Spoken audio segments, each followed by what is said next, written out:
The North Atlantic, 895 AD. Prince Amleth watches as his father, King Avenge War Raven, returns home with his men after a series of conquests. Avenge greets his son and wife, Queen Gudrun, as they host a ceremony. They are visited by Avengel's brother, Efjolnir. The jester Heimer makes a crass joke about Gudrun, which Efjolnir dislikes but Avenge says is merely a jest. As Avenge has been injured in battle, he is said to make Amleth his successor. He brings his son to Heimer, where they engage in a ritual where they drink a special concoction. Avenge has Amleth promise that, if he is ever slain, that Amleth will fulfill his vow to avenge him. Amleth agrees, and Heimer takes Amleth's tear drop, for it is to be the last one that he will ever shed until the day he will need it again. The following morning, Amleth is out in the woods with Avenge, when several men ride in on horses and fire arrows at Avenge.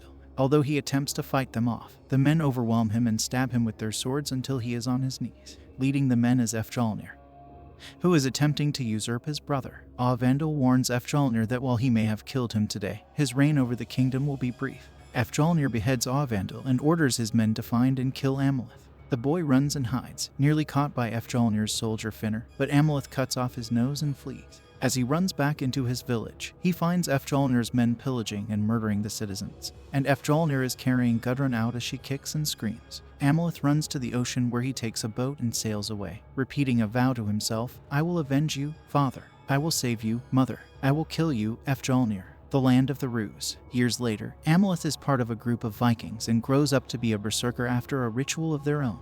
The men later raid a village where Amleth slaughters the soldiers, and the rest of his group goes after women and children. The surviving citizens are taken in as slaves. At night, Amleth wanders into a dark and empty temple. He sees a vision of a blind seeress, who presents him with the last tear that he shed to remind him of his vow that he made as a child. She tells him that he will now have another chance to avenge his father, save his mother, and kill his uncle. The next day, Amleth speaks to fellow berserker, Eiríkr, who states that Efjolnir had been overthrown from his kingdom by King Harald of Norway, forcing Efjolnir and his people to relocate to Iceland.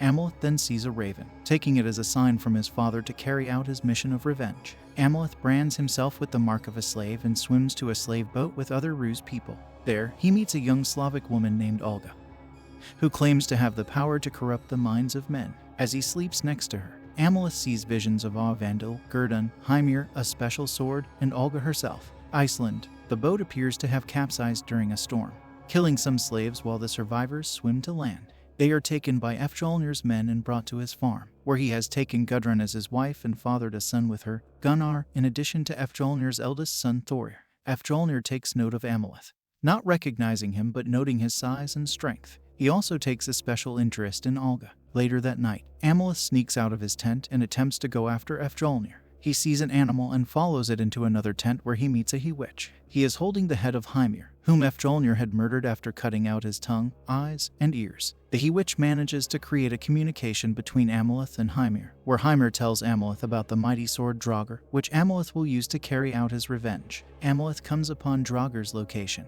where it rests with the corpse of a former king. As Amleth attempts to grab the sword, the corpse appears to come to life and fight Amleth in a duel, ending with Amleth swinging his axe upon the skeleton and beheading it before he can pull the sword from its bony hands. When he returns to the village, he nearly uses the sword on several men, but decides to hold off for now. He then watches as Efjolnir attempts to have his way with Olga, but she repels him by smearing her menstrual blood on him. The slaves are later put to a game of Nautilucker, where players can beat and kill their opponents to win. Gunnar runs into the field as he wishes to play along, but the other team's captain, Thorfinnr, knocks Gunnar over so hard that he hits his head and is knocked unconscious. As his mother and father rush onto the field, Amleth attacks Thorfinnr and headbutts him repeatedly until his skull is caved in.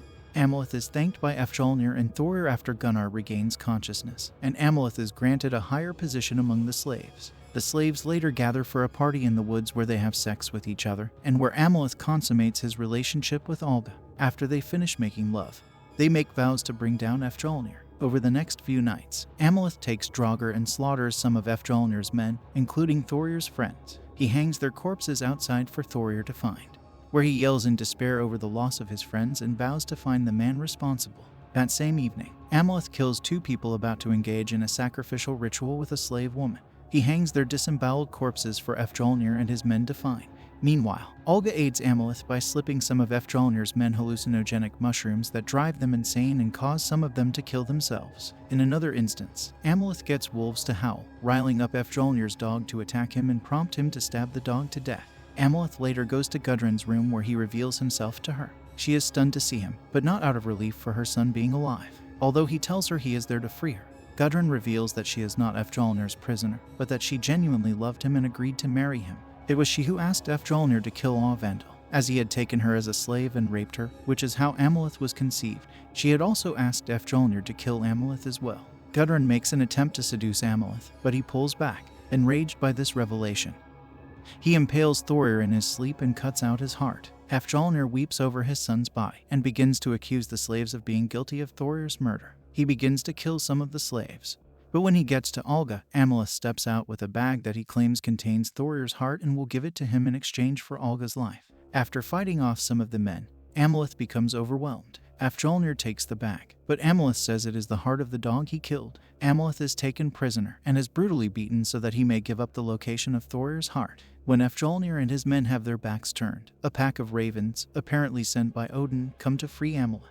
He flees on a boat with Olga, but when he kisses the wound where Efjalnir placed his blade on her, he sees a vision of twins that are meant to be Amleth and Olga's children. Knowing that they will never be safe as long as Efjalnir lives, Amleth swims back to the farm to finish his mission. Olga weeps for Amleth but makes a prayer to guide him. Upon his return, Amleth slaughters Efjalnir's men and frees the rest of the slaves. He is attacked by Gudrun, who begins stabbing him until he impales her through the heart. He is then attacked by Gunnar, who also stabs him repeatedly, but Amleth kills him with a slash to the chest. Efjalnir finds the body of his wife and child, and then says to Amleth that they will duel at the gates of hell. The gates of hell. Amleth travels to the volcano Hekla, where he comes upon Gudrun and Gunnar's bodies and pays respects to them. He finds Efjalnir and they engage in a duel called Homke. With their swords, they fight over the lava, with Efjalnir nearly overpowering Amleth, but the prince gathers his strength and wits to continue the fight. The battle ends when Efjalnir stabs Amleth through the heart, but he succeeds in decapitating his uncle. Amleth is dying, but he sees a vision of Olga with their twins, one of whom will become the maiden king that the seeress had prophesied. A Valkyrie spirit then arrives to escort Amleth to Valhalla.